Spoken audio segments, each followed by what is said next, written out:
엄마랑 같이 살면 안 돼요? 눈이 내리는 밤이었습니다. 당장 나가. 고함이 집안을 가득 채우더니 보자기 2개가 계단 아래로 내팽개쳐졌습니다.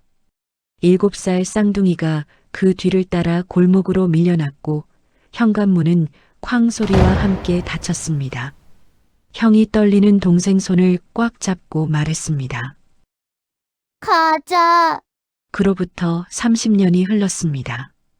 이 2아이에게 대체 어떤 일이 있었던 걸까요? 구독과 좋아요를 눌러주시면 지금부터 그 이야기를 들려드리겠습니다. 1992년 서울 외곽 낡은 다세대 주택이 빼곡하게 들어선 골목이었습니다. 연탄 연기와 찬바람이 뒤섞여 골목을 떠돌던 그 시절 2층 작은 방에는 김미숙과 쌍둥이 형제 준혁 준서가 셋이서 살고 있었습니다. 아버지 없이 시작된 살림이었지만 그 방은 세상에서 가장 따뜻한 곳이었습니다. 어머니 김미숙은 새벽 5시면 어김없이 일어나 인근 식당으로 나갔고 하루 종일 그릇을 닦고 음식을 나르다 저녁 늦게 돌아와서는 2아이의 얼굴을 한 번씩 들여다보는 것으로 하루를 마쳤습니다. 손이 늘 텄고 허리가 늘 아팠지만 준혁과 준서가 밥을 먹고 학교에 다니는 것만으로 그녀에게는 충분했습니다. 2아이는 그런 어머니의 지친 얼굴을 보면서도 불평 한마디 없이 서로를 의지했습니다. 형 준혁은 7살이라는 나이가 무색하게 항상 동생 곁에 붙어 있었고 동생 준서가 넘어지면 먼저 달려가고 준서가 울면 이유도 묻지 않고 옆에 앉았습니다. 준서는 그런 형이 있어서인지 겁없이 웃고 뛰어다니는 아이였고 둘이 나란히 있으면 골목 어른들이 저 쌍둥이는 참 사이가 좋다며 흐뭇하게 바라보곤 했습니다. 가진 것은 없었지만 그 셋이 함께인 것만으로 충분한 시절이었습니다. 그러던 어느 날 어머니가 처음으로 최재명이라는 사람을 집에 데려왔습니다. 중소기업을 운영한다는 50대 초반의 남자였는데 첫 만남에서 그는 2아이에게 과자 봉지를 내밀며 너스레를 떨었고 어머니가 볼 때마다 아이들의 머리를 쓰다듬으며 자상한 표정을 지었습니다. 준서는 낯선 어른에게 금방 마음을 열고 깔깔 웃었지만 준혁은 그 남자가 어딘지 모르게 불편했습니다. 어머니를 바라보는 눈빛, 아이들에게 과자를 건네면서도 입꼬리만 올라가는 그 미소가 마음에 걸렸지만 7살짜리가 그 감각을 말로 설명할 수는 없었습니다. 재혼 결정은 생각보다 빠르게 이루어졌습니다. 어머니는 2아이를 나란히 앉혀놓고 재명 씨가 우리랑 같이 살게 됐다고 말했으며 그 목소리에는 설렘과 불안이 동시에 담겨 있었습니다. 준서는 고개를 끄덕였고 준혁은 아무 말도 하지 않았습니다. 어머니가 오랫동안 혼자였다는 것, 그 외로움이 얼마나 깊었는지를 7살 아이가 다 헤아릴 수는 없었지만 어머니의 눈에 오랜만에 생기가 돌아온 것만큼은 느낄 수 있었습니다. 그것이 그 셋에게 허락된 마지막 평온이었습니다. 최재명이 짐을 들여온 날부터 집안의 공기가 조금씩 달라지기 시작했습니다. 처음 며칠은 아직 괜찮았습니다. 밥상에서 아이들에게 말을 건네기도 했고 어머니가 곁에 있을 때는 웃는 얼굴을 유지했습니다. 그러나 어머니가 새벽 일찍 식당으로 나가고 집안에 최재명과 2아이만 남는 시간이 생기면서부터 그 얼굴은 서서히 벗겨지기 시작했습니다. 아이들이 거실에서 조금만 떠들어도 안방 문이 쾅 열렸고 날선 목소리가 날아왔습니다. 밥을 먹다 숟가락 소리가 크면 상위를 손바닥으로 탁 쳐서 아이들을 얼게 만들었으며 준서가 실수로 국그릇을 엎은 날은 고래고래 소리를 질러서 아이가 저녁 내내 이불 속에서 나오지 못했습니다. 어머니가 늦게 귀가해서 무슨 일 있었냐고 물으면 2아이는 눈을 마주치며 아무 말도 하지 않았습니다. 어머니가 이 사실을 알면 더 힘들어질 것 같았기 때문입니다. 그 판단이 7살짜리의 판단이었다는 것이 나중에 돌아보면 더욱 마음이 저렸습니다. 최재명이 사업에서 어려움을 겪기 시작한 것은 재혼 이후 몇 달이 채 지나지 않아서였습니다. 거래처 하나가 대금을 주지 않았고 연이어 계약 2건이 엎어지면서 그의 얼굴에는 늘 먹구름이 드리워졌습니다. 술을 마시는 날이 잦아졌고 술 냄새를 풍기며 귀가하는 날이면 아이들은 각자의 이불 속으로 파고들어 숨을 죽였습니다. 준혁은 그 시절 학교에서 돌아오는 길에 괜히 골목을 한 바퀴 더 돌았습니다. 집에 들어가는 것이 두려웠던 것이 아니라 집에 들어서는 순간 동생이 겪을 일을 먼저 생각했기 때문입니다. 준서는 형과 달리 감정이 얼굴에 그대로 드러나는 아이였고 최재명의 눈치를 채지 못하고 큰 소리로 웃거나 뛰어다니다 혼나는 일이 잦았습니다. 준혁은 그럴 때마다 조용히 준서 앞에 서서 최재명의 시선을 자신 쪽으로 끌어당겼습니다. 말도 없이 그냥 그 자리에 섰습니다. 그것이 형이 동생에게 해줄 수 있는 전부였고 그것만으로도 준서는 형 뒤에서 숨을 고를 수 있었습니다. 그해 12월이었습니다. 매서운 한파가 서울을 덮은 지 사흘째 되던 밤 하늘에서는 눈이 펑펑 쏟아지고 있었고 골목가로 등 불빛이 눈발에 번져 흐릿하게 퍼져 있었습니다.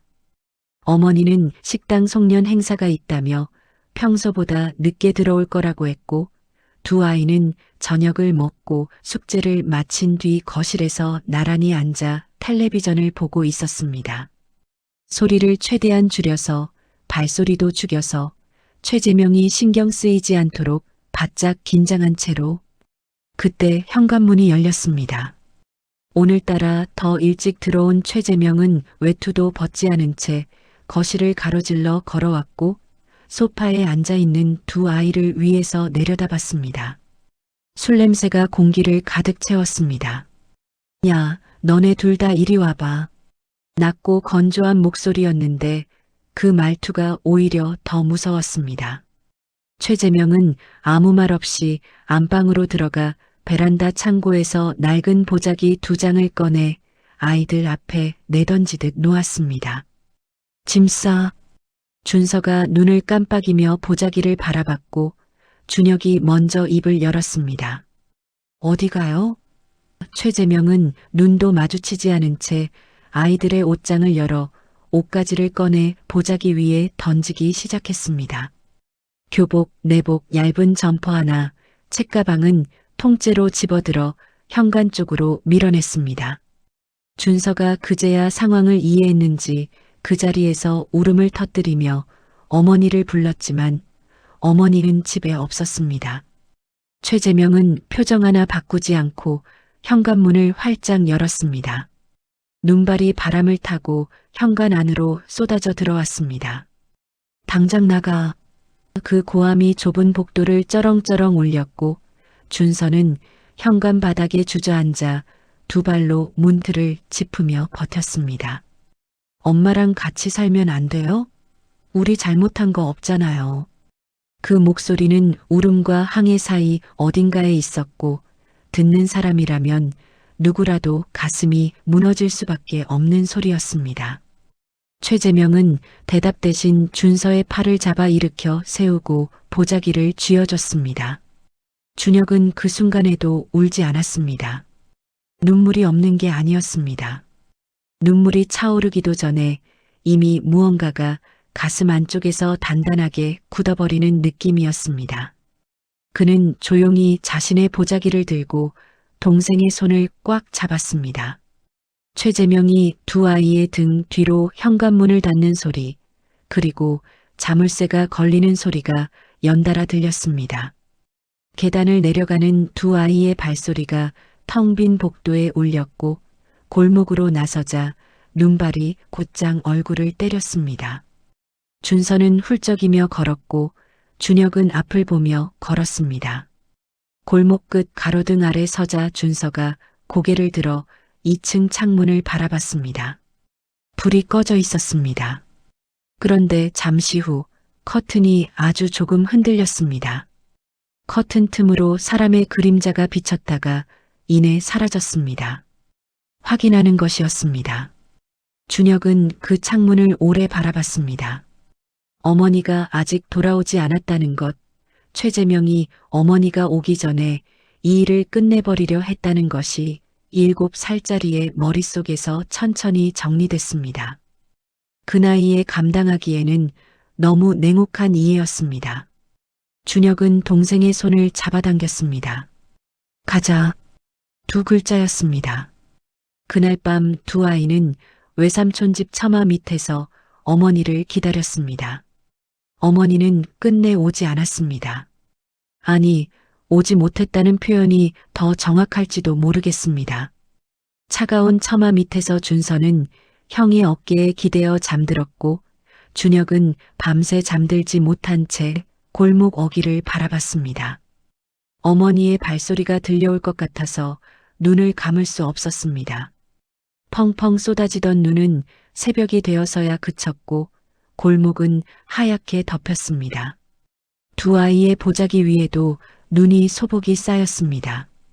그날 밤의 차가움은 평생 준혁의 몸 어딘가에 새겨져 있었고 훗날 한겨울 공사 현장에서 일할 때도 그는 추위를 거의 타지 않았습니다. 이미 그보다 더 차가운 밤을 견뎌봤기 때문이었습니다. 다음 날 아침 외삼촌이 처마 밑에서 웅크리고 있는 두 아이를 발견했을 때 준서는 감기 기운으로 코를 훌쩍이고 있었고 준혁은 눈을 부릅뜬 채 골목 어귀를 바라보고 있었습니다. 외삼촌은 아무 말도 하지 않고 두 아이를 집 안으로 데려갔습니다. 따뜻한 방에 들어서자 준서가 그제야 울음을 터뜨렸고 준혁은 그 옆에 앉아 동생의 등을 천천히 두드렸습니다. 외삼촌 내외는 서로 눈짓을 주고받았지만 아무도 어젯밤 이야기를 꺼내지 않았습니다. 꺼내봤자 달라지는 것이 없다는 것을 어른들은 알고 있었습니다. 어머니 김미숙이 찾아온 것은 그로부터 사흘 뒤였습니다. 그녀는 외삼촌 집 문 앞에 서서 한동안 들어오지 못했고 준혁이 문을 열었을 때 어머니의 눈은 이미 빨갛게 부어 있었습니다.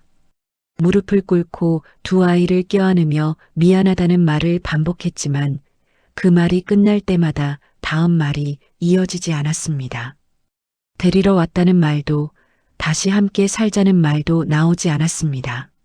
준서는 어머니 품에 얼굴을 묻고 울었고 준혁은 그 옆에 서서 어머니의 손을 바라봤습니다. 손등에 새로 생긴 멍 자국이 보였습니다.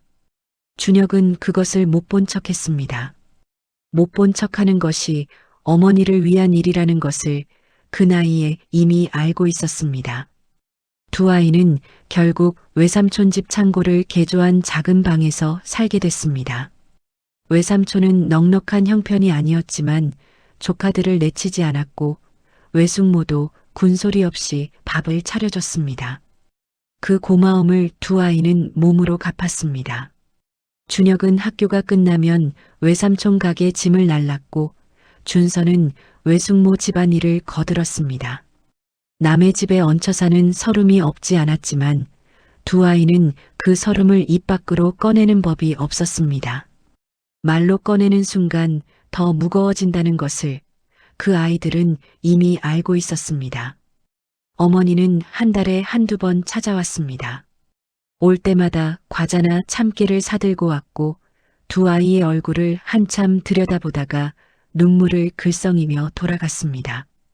준서는 어머니가 올 때마다 반갑다고 달려나갔고 준혁은 문 앞에 서서 어머니를 맞았습니다. 어머니의 얼굴에서 최재명의 흔적을 읽어내는 법을 준혁은 어느새 익히고 있었습니다. 눈밑이 거뭇하면 잠을 못 잔 것이고 말수가 유독 적으면 며칠 사이에 무슨 일이 있었던 것이었습니다. 그럴 때마다 준혁의 가슴 안쪽에서 무언가가 단단하게 조여들었지만 그 감각을 표정으로 드러낸 적은 한 번도 없었습니다. 세월이 흘렀습니다. 두 아이는 자랐고 외삼촌 집 작은 방은 점점 좁아졌습니다. 중학교에 올라간 준혁은 방과 후에 신문 배달을 시작했습니다. 새벽 4시에 일어나 골목을 돌고 학교에 가는 생활이었는데 처음 한 달은 졸음과 싸웠고 두 번째 달부터는 몸이 알아서 일어났습니다. 그 돈으로 준서 학원비를 댔고 남은 돈은 외삼촌 밥상에 반찬 하나를 더 올리는 데 썼습니다. 준서는 그 사실을 나중에야 알았고 알았을 때는 이미 한참이 지난 뒤였습니다. 고등학교 2학년이 되던 해 여름, 준혁은 처음으로 건설 현장 막노동을 경험했습니다. 방학을 이용해 외삼촌 지인이 소개해준 현장이었는데 첫날 어깨가 빠질 것 같은 고통에 이를 악물었지만 이튿날도 나갔고 사흘째도 나갔습니다. 현장 반장이 며칠째 버티는 학생을 신기하게 바라보며 너 뭘 그렇게 악착같이 하냐고 물었을 때 준혁은 잠시 생각하다가 조용히 대답했습니다. 버릇이요. 반장은 그 대답의 무게를 다 알지 못했겠지만 그날 이후 준혁을 대하는 태도가 달라졌습니다. 그 여름 준혁은 현장에서 처음으로 시멘트 배합 비율을 익혔고 철근 결속 방법을 눈으로 외웠습니다. 누가 가르쳐 준 것이 아니었습니다. 그냥 보이는 것을 전부 눈에 담았습니다. 어머니를 마지막으로 최재명 곁에서 데려온 것은 준혁이 고등학교를 졸업하던 해였습니다. 어느 날 새벽 어머니에게서 전화가 왔습니다. 아무 말도 없이 수화기 너머로 숨소리만 들렸는데 준혁은 그것만으로 충분했습니다. 준서를 깨워 외삼촌 집 리어카를 끌고 어머니가 있는 곳으로 갔습니다. 어머니는 현관 앞에 짐을 들고 서 있었습니다. 최재명은 나오지 않았습니다. 세 사람은 아무 말 없이 짐을 리어카에 실었고 골목을 빠져나왔습니다. 준혁이 리어카를 끌었고 준서가 한쪽을 밀었고 어머니는 그 뒤를 따라 걸었습니다. 그 골목을 벗어나면서 준혁은 단 한 번도 뒤를 돌아보지 않았습니다. 돌아볼 이유가 없었습니다. 이미 그곳에서 가져올 것은 아무것도 남아있지 않았으니까요. 셋은 서울 외곽 반지하 단칸방으로 이사했습니다. 방은 좁았고 습했지만 세 사람이 함께인 것만으로 그 방은 다시 따뜻해졌습니다. 어머니는 다시 식당 일을 시작했고 준혁은 낮에는 현장 일을 하고 밤에는 건설 관련 자격증 책을 펼쳤습니다. 준서는 형 옆에 앉아 계약서와 견적서 읽는 법을 독학했습니다. 두 형제는 말이 없었지만 같은 방향을 보고 있다는 것을 서로 알고 있었습니다. 그것으로 충분했습니다. 말이 필요 없는 사이란 이런 것이었습니다. 준혁이 처음으로 소형 건설회사에 정직원으로 취직한 것은 22살 때였습니다. 학력도 연줄도 없었지만 현장 경험과 자격증 3개가 있었고 무엇보다 어떤 일도 마다하지 않는 태도가 있었습니다. 현장 소장이 처음 면접을 보고 나서 한마디 했다고 합니다. 눈빛이 다르네. 그 눈빛이 어디서 온 것인지 소장은 알지 못했을 것입니다. 준혁 자신도 그것을 설명할 언어를 갖고 있지 않았습니다.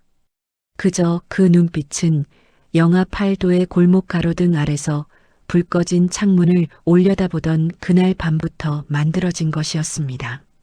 25의 준혁은 이미 또래와는 다른 결을 가진 사람이었습니다.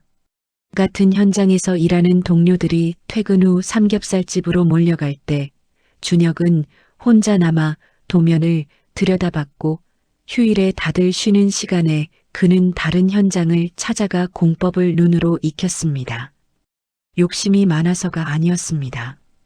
단지 멈추면 안 된다는 감각이 몸에 새겨져 있었습니다. 그 감각의 뿌리가 어디에 있는지는 굳이 되짚지 않았지만 새벽 현장에서 시멘트 냄새를 맡을 때마다 그의 눈빛은 유독 또렷해졌습니다. 현장 소장 밑에서 3년을 일하고 나자 준혁의 손에는 웬만한 현장 경력자도 갖추기 어려운 감각이 쌓여 있었습니다. 집안의 상태를 발로 밟아보는 것만으로 가늠했고 기후와 습도에 따라 콘크리트 배합 비율을 즉석에서 조정했습니다. 현장 소장이 어느 날 준혁을 조용히 불러앉혔습니다. 오래 쓰고 싶은데 얼마면 되겠냐고 물었습니다. 준혁은 잠시 생각하다가 정중하게 사양했습니다. 소장이 이유를 묻자 준혁은 짧게 대답했습니다. 제가 차릴 겁니다. 소장은 웃었습니다. 그 웃음이 비웃음인지 격려인지 준혁은 구분하지 않았습니다. 어느 쪽이든 상관없었습니다. 준서는 그 무렵 형의 옆에서 전혀 다른 종류의 공부를 하고 있었습니다. 건설 관련 계약서와 하도급 법령을 독학했고 세무사 사무실 아르바이트를 하며 회계장부 다루는 법을 익혔습니다. 형이 현장을 몸으로 익히는 동안 준서는 숫자와 법령을 눈으로 익혔고 두 형제가 각자 익힌 것들이 서로의 빈자리를 정확하게 채우는 구조였습니다. 누가 설계한 것이 아니었습니다. 그냥 그렇게 됐습니다. 같은 방을 쓰며 같은 목표를 향해 걷다 보니 자연스럽게 역할이 나뉜 것이었습니다. 준혁이 29이 되던 해봄, 두 형제는 서울 외곽의 작은 사무실 하나를 얻었습니다. 보증금은 준혁이 7년 동안 모은 돈이었고 집기는 중고 책상 2개와 낡은 팩스 기계 하나가 전부였습니다. 간판을 다는 날 준혁이 사다리에 올라 직접 나사를 조였습니다. 한성건설이라는 4글자가 벽에 붙었습니다. 준서가 아래에서 올려다보며 말했습니다. 형, 한성이 무슨 뜻이야? 준혁이 사다리에서 내려오며 짧게 답했습니다. 서울 한복판에 제일 크게 세운다는 뜻이야. 준서는 그 말을 듣고 한동안 간판을 바라봤습니다. 형이 그 이름을 얼마나 오래 품고 있었는지를 말하지 않아도 알 것 같았습니다. 초창기 한성건설은 수주한 건을 따내기 위해 10곳을 발로 뛰어야 했습니다. 학연도 지연도 없는 두 형제에게 건설업의 문은 좀처럼 열리지 않았고 몇 번이고 계약 직전에 엎어지는 일이 반복됐습니다. 어느 해 겨울에는 직원 월급을 맞추기 위해 준혁이 개인 통장을 털어넣은 적도 있었습니다. 그날 밤 준서가 형에게 괜찮냐고 물었을 때 준혁은 아무 말 없이 서류를 들여다보고 있었습니다. 대답 없는 것이 대답이었습니다. 괜찮지 않았지만 멈출 수 없었습니다. 멈추면 그날 밤 골목으로 돌아가는 것 같은 느낌이 들었습니다. 그 느낌이 준혁을 앉아있게 했습니다. 첫 번째 전환점은 생각지 못한 곳에서 왔습니다. 서울 동북 쪽 낡은 주택가 재개발 사업이었는데 대형 건설사들이 수익성이 낮다며 외면한 현장이었습니다. 준혁은 그 현장의 도면을 사흘밤을 새워 분석했고 일반적인 공법 대신 공기를 20% 단축할 수 있는 방식을 제안했습니다. 발주처 담당자는 처음에 작은 업체의 말을 반신반의했지만 준혁이 직접 현장을 함께 걸으며 집안 상태를 설명하는 것을 들으면서 태도가 달라졌습니다. 이 사람은 아는 사람이라는 것을, 현장을 아는 사람이라는 것을 느꼈기 때문이었습니다.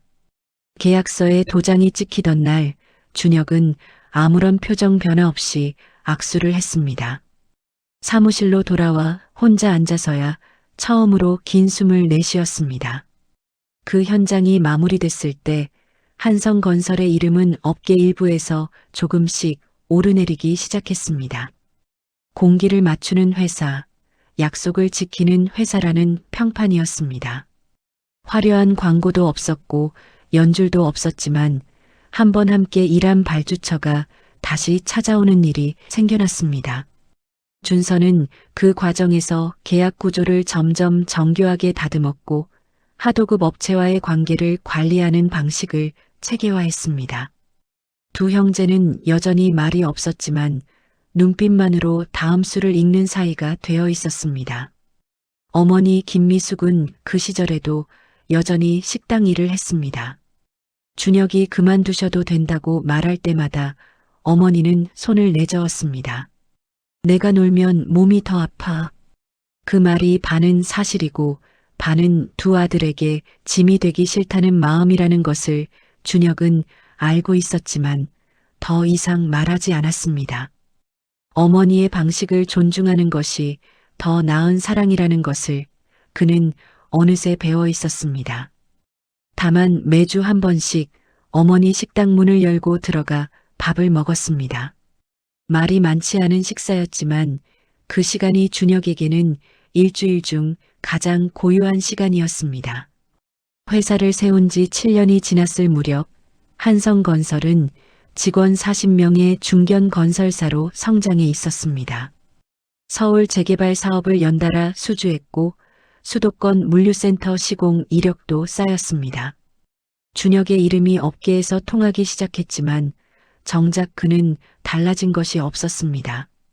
여전히 새벽에 현장을 직접 돌았고 여전히 도면을 손으로 들여다봤으며 여전히 수수한 차림으로 회의실에 들어왔습니다. 누군가 왜 그렇게 사냐고 물으면 준혁은 대답하지 않았습니다. 그것을 설명할 언어가 없어서가 아니었습니다. 설명이 필요 없다고 생각했기 때문이었습니다. 그가 그렇게 사는 이유는 단 하나, 단 한 번도 잊은 적이 없는 그 겨울밤 때문이었습니다. 한성건설이 업계에서 이름을 얻기 시작하면서 준혁의 하루는 더 길어졌습니다. 새벽 5시에 현장을 돌고 오전에는 발주처 미팅을 소화하고 오후에는 다음 입찰을 준비했습니다. 몸이 2개라도 모자랄 것 같은 일정이었지만 준혁은 단 한 번도 약속 시간을 어긴 적이 없었고 단 한 번도 현장을 빠진 적이 없었습니다. 직원들은 그런 대표를 처음엔 어려워했지만 시간이 지나면서 그 태도가 무언가 깊은 데서 온다는 것을 어렴풋이 느끼기 시작했습니다. 이유를 아는 사람은 아무도 없었습니다. 준혁이 말한 적이 없었으니까요.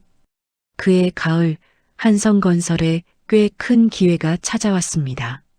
서울 서북쪽 대규모 주거단지 재개발 사업으로 시공 금액만 수백억 원에 달하는 프로젝트였습니다. 준혁은 입찰 준비에 2달을 쏟아부었고 준서는 수익 구조와 리스크 분석을 밤새 다듬었습니다. 경쟁사는 대형 건설사 2곳과 중견사 3곳이었습니다. 객관적인 자본력과 브랜드 인지도에서 한성건설이 불리하다는 것을 두 형제는 알고 있었습니다. 그러나 준혁은 흔들리지 않았습니다. 자본이 없으면 기술로 가고 브랜드가 없으면 신뢰로 간다는 것이 그의 원칙이었습니다. 입찰 발표 당일 준혁은 혼자 단상에 섰습니다. 화려한 프레젠테이션 자료도 없었고 로비도 없었습니다. 대신 그는 그 지역 집안 데이터를 10년치 분석한 자료를 직접 설명했고 인근 유사 현장에서 자신이 직접 시공한 사례를 하나씩 짚었습니다. 발주처 심사위원들이 처음에는 무표정하게 앉아 있다가 준혁의 설명이 이어질수록 자세가 달라졌습니다. 이 사람은 현장을 안다. 숫자가 아니라 땅을 안다는 것이 느껴졌기 때문이었습니다. 결과 발표가 난 것은 일주일 뒤였습니다. 한성건설이었습니다. 준서가 그 소식을 전화로 알려왔을 때 준혁은 마침 현장 점검 중이었습니다. 수화기 너머로 준서가 형 우리 됐어 라고 말했고 준혁은 잠시 아무 말도 하지 않았습니다. 주변에 있던 현장 인부들이 눈치를 채고 조용히 자리를 피했습니다. 준혁은 그 자리에 혼자 서서 헬멧을 벗고 하늘을 한번 올려다봤습니다. 그것이 전부였습니다. 기쁨을 표현하는 방식이 그것밖에 없는 사람이었습니다. 그 겨울밤 이후로 감정을 크게 드러내는 법을 잊어버린 것인지 아니면 처음부터 그런 사람이었는지는 준혁 자신도 알지 못했습니다. 그 프로젝트를 성공적으로 마무리하면서 한성건설의 위상은 한 단계 올라섰습니다. 발주처에서 먼저 연락이 오는 일이 생겼고 협력업체들이 줄을 서기 시작했습니다. 준서는 그 무렵부터 회사의 재무 구조를 본격적으로 정비했고 외부 감사를 자발적으로 도입했으며 업계에서 투명한 회사라는 평판을 쌓아 나갔습니다. 두 형제는 여전히 대화가 많지 않았지만 한번 눈이 마주치면 다음 수가 보이는 사이였습니다. 오랜 시간 같은 방에서 같은 방향을 보며 잘한 사람들만이 가질 수 있는 그런 호흡이었습니다. 회사가 커지면서 준혁에게 이런저런 자리가 들어오기 시작했습니다. 업계 모임, 골프 접대, 지역 유지들의 식사 자리. 준혁은 대부분을 조용히 사양했습니다. 그런 자리에서 오가는 말들이 자신과 맞지 않는다는 것을 알았기 때문이었습니다.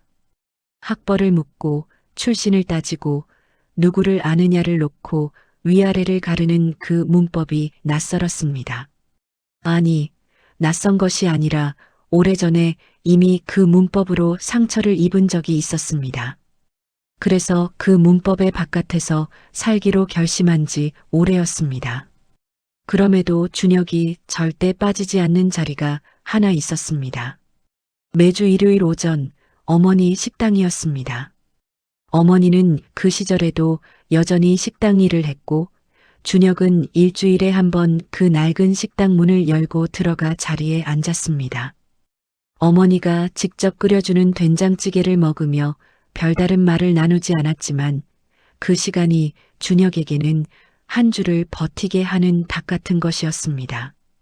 어머니의 손이 예전보다 더 거칠어졌다는 것을, 허리가 더 굽었다는 것을 준혁은 매주 확인했고 매주 마음이 무거워졌습니다.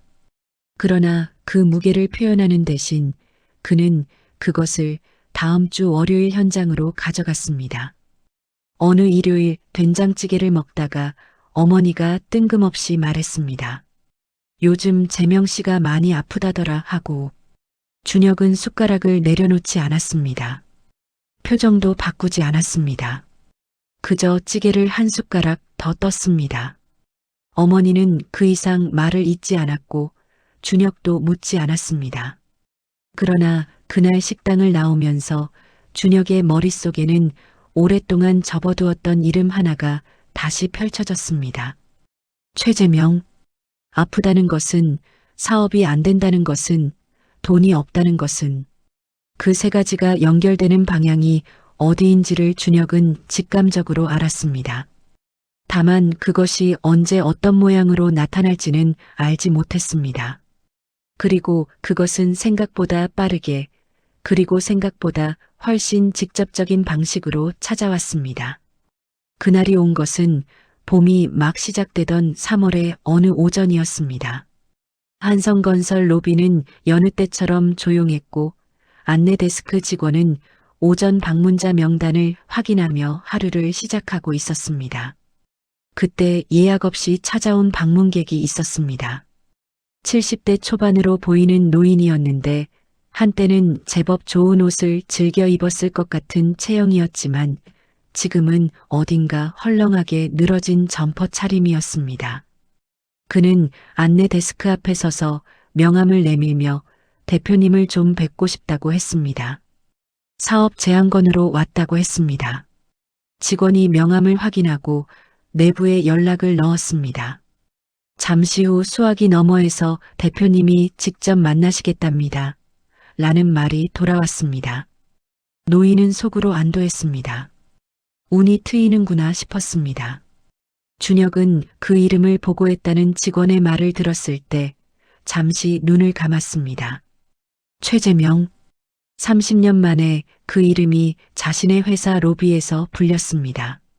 예상했던 일이었지만 막상 그 순간이 오자 가슴 안쪽 어딘가에서 아주 오래된 것이 천천히 움직이는 느낌이 들었습니다. 그는 준서에게 짧게 문자를 보냈습니다. 와라. 준서는 그 두 글자만으로 충분히 알아들었습니다. 회의실 문이 열렸습니다. 최재명이 들어서다가 상석에 앉은 남자를 보는 순간 발이 멈췄습니다. 넓은 회의실, 임원 6명이 양쪽으로 앉아 있는 그 공간의 상석에 말끔한 차림의 중년 남성이 아무런 표정 없이 자신을 바라보고 있었습니다. 최재명의 눈이 그 얼굴 위에서 멈췄습니다. 뭔가 낯이 익었습니다. 그러나 그것이 어디서 온 낯익음인지 즉각 연결되지 않았습니다. 설마라는 생각이 스쳤지만 그 생각을 밀어냈습니다. 설마가 사람 잡는다고 그럴 리 없다고 스스로를 안심시켰습니다. 준혁은 아무 말도 하지 않았습니다. 그저 최재명을 바라봤습니다. 그 시선에는 분노도 없었고 반가움도 없었습니다. 그냥 바라봤습니다. 마치 오래전부터 이 순간을 알고 있었던 사람처럼 놀라지도 서두르지도 않았습니다. 옆에 앉은 준서도 말이 없었습니다. 준서의 표정만이 형과 달랐습니다. 눈가에 무언가가 스쳤다가 사라졌습니다. 30년 전 골목에서 울던 그 아이가 지금 이 자리에 앉아 있다는 것을, 그 아이가 지금 그 남자와 같은 공간에 있다는 것을, 그 감각이 순간적으로 전류처럼 흘렀다가 지나갔습니다. 준혁이 입을 열었습니다. 앉으세요. 목소리는 낮고 조용했습니다. 최재명이 천천히 자리에 앉았습니다. 손에 들고 온 제안서를 테이블 위에 내려놓으려다가 무언가에 눌린 듯 멈췄습니다. 그 제안서가 무의미해졌다는 것을 몸이 먼저 알아채고 있었습니다. 준혁이 천천히 말했습니다. 저를 알아보시겠습니까? 그 말이 회의실 안을 가득 채웠습니다. 임원들이 서로 눈을 마주쳤습니다. 무슨 상황인지 아무도 알지 못했습니다. 최재명의 입술이 천천히 떨렸습니다. 그의 눈이 준혁의 얼굴을 다시 한번 훑었습니다. 이마의 선, 눈매의 각도, 그 무표정한 눈빛, 기억의 어딘가에서 무언가가 끌려 올라왔습니다. 준혁이? 목소리가 갈라졌습니다. 준서가 그때 낮게 말했습니다. 반갑네요. 30년 만에. 그 말이 끝나자 회의실 안이 완전히 얼어붙었습니다. 임원들은 숨을 죽였고 최재명은 손에 들고 있던 제안서를 내려놓지도 올리지도 못한 채 굳어 있었습니다. 준혁은 직원에게 눈짓을 했고 직원이 프로젝터를 켰습니다. 화면에 문서 하나가 떴습니다. 최재명의 사업 이력이었습니다. 3개의 법인이 순차적으로 폐업했고 미지급 하도급 대금 소송이 2건 진행 중이었으며 개인 채무 관련 민사 소송 기록도 있었습니다. 최재명의 얼굴이 시시각각 굳어갔습니다. 이 남자가 자신에 대해 이미 모든 것을 알고 있었다는 것이 자신이 이 자리에 걸어 들어오기 전부터 이미 다 파악되어 있었다는 것이 그제야 실감났습니다. 준혁은 화면을 바라보지 않았습니다. 계속 최재명을 바라봤습니다. 하청 계약건은 어렵겠습니다. 짧고 명확한 말이었습니다. 이유를 묻는 임원에게 준혁은 단 한마디만 했습니다. 개인적인 사유입니다. 그것으로 끝이었습니다. 회의실 안의 임원들은 영문을 몰랐지만 대표가 그렇게 말했으니 더 이상 묻는 사람이 없었습니다. 최재명은 자리에서 일어나려 했습니다. 그런데 준혁이 말했습니다. 아직 드릴 말씀이 있습니다. 그 말에 최재명이 다시 앉았습니다. 준혁이 천천히 이어 말했습니다. 어머니께서 몇 년 전부터 선생님께 돈을 빌려드리고 있다는 것을 알고 있습니다. 그 말이 끝나자 최재명의 얼굴에서 마지막 남은 빛깔이 빠져나갔습니다. 임원들이 서로 눈치를 봤습니다. 아무도 말하지 않았습니다. 준혁도 말을 잇지 않았습니다. 그 침묵이 어떤 고함보다 더 무거웠습니다. 최재명은 테이블 위를 내려다보고 있었습니다. 그의 어깨가 조금씩 내려갔습니다. 70이 넘은 노인의 어깨가 회의실 상석에 앉은 중년 남자 앞에서 천천히 무너지고 있었습니다. 준혁은 그것을 끝까지 바라봤습니다. 고통스러워서가 아니었습니다. 이 장면을 오래 정확하게 기억해두고 싶었습니다.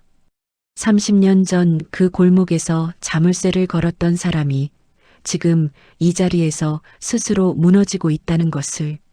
최재명이 결국 자리에서 천천히 내려왔습니다.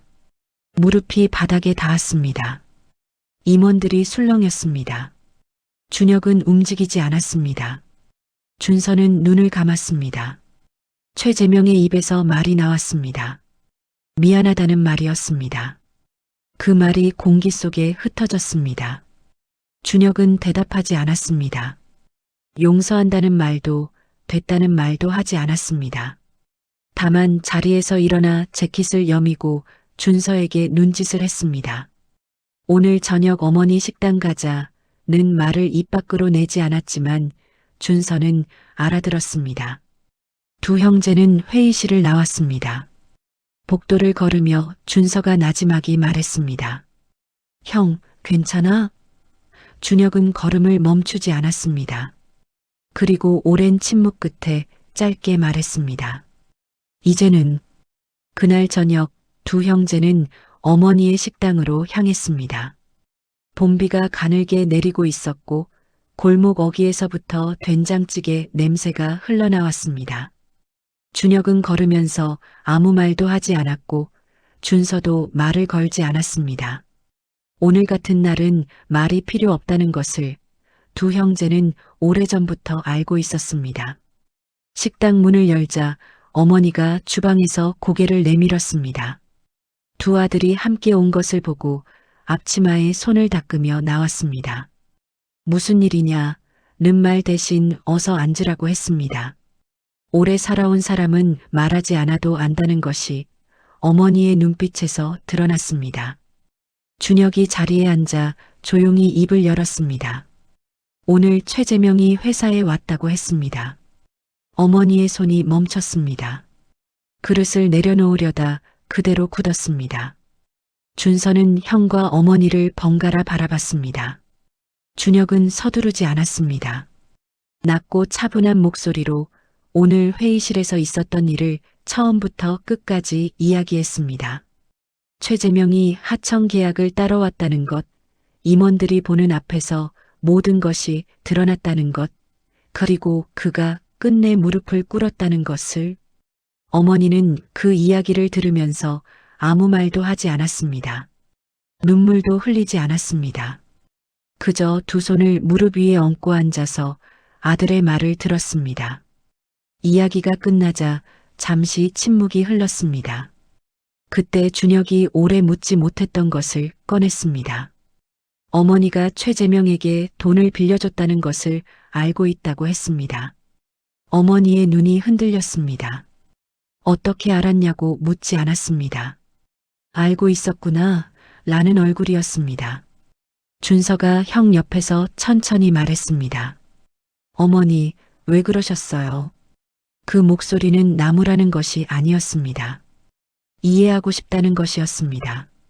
어머니는 한동안 두 손만 내려다보다가 작은 목소리로 말했습니다. 그 사람이 아프다는데 어떡하냐고. 그 말 한마디에 식당 안이 다시 조용해졌습니다. 준혁은 그 말을 듣고 오래 아무 말도 하지 않았습니다. 어머니가 최재명을 미워하지 않는다는 것을 이미 알고 있었습니다. 미워했다면 30년 전에 이미 끊어냈을 것이었습니다. 어머니는 미워하는 것보다 안쓰러워하는 것을 더 잘하는 사람이었고 그것이 어머니의 가장 큰 상처이기도 했습니다. 자신을 힘들게 한 사람조차 외면하지 못하는 그 마음이 두 아들을 지키지 못했던 죄책감과 뒤섞여 30년 동안 어머니의 가슴 안에 쌓여 있었던 것입니다. 준혁은 그것을 알면서도 말하지 않았습니다. 오늘 이 자리에서는 말해야 했습니다. 준혁이 천천히 말했습니다. 앞으로는 드리지 않아도 된다고. 그 사람 일은 더 이상 어머니가 걱정할 것이 아니라고 했습니다. 차갑게 말한 것이 아니었습니다. 단호하지만 따뜻하게 이제 그 짐을 내려놓아도 된다는 말이었습니다. 어머니의 눈에 그제야 눈물이 맺혔습니다. 참으려는 듯 고개를 들었지만 소용이 없었습니다. 눈물이 뺨을 타고 흘렀습니다. 준서가 먼저 어머니 손을 잡았습니다. 준혁은 잠시 그 모습을 바라보다가 자리에서 일어나 어머니 옆으로 자리를 옮겼습니다. 그리고 어머니의 손을 두 손으로 감쌌습니다. 굳은 살이 박이고 마디가 굵어진 그 손을 오래도록 잡고 있었습니다. 어머니가 울면서 말했습니다. 미안하다고, 그때 너희를 지키지 못해서 미안하다고 했습니다. 30년 동안 한 번도 입 밖으로 내지 못했던 말이 그날 저녁 낡은 식당 안에서 처음으로 흘러나왔습니다. 준서는 눈물을 닦지도 않고 어머니 손을 꼭 쥐었습니다. 준혁은 울지 않았습니다. 그 대신 어머니의 손을 더 꽉 잡았습니다. 말이 필요 없었습니다. 그 손의 온도가 말을 대신했습니다. 30년 전 겨울밤 커튼 틈으로 나왔다가 사라졌던 그 손이 지금 이 자리에서 두 아들의 손 안에 있었습니다. 그것으로 충분했습니다. 그것으로 30년이 비로소 닫혔습니다. 봄비는 계속 내렸습니다. 식당 창 너머로 빗소리가 잔잔하게 들렸고 형광등 불빛 아래 세 사람이 나란히 앉아 있었습니다. 어머니는 한참 울고 나서야 두 아들 얼굴을 번갈아 바라봤습니다.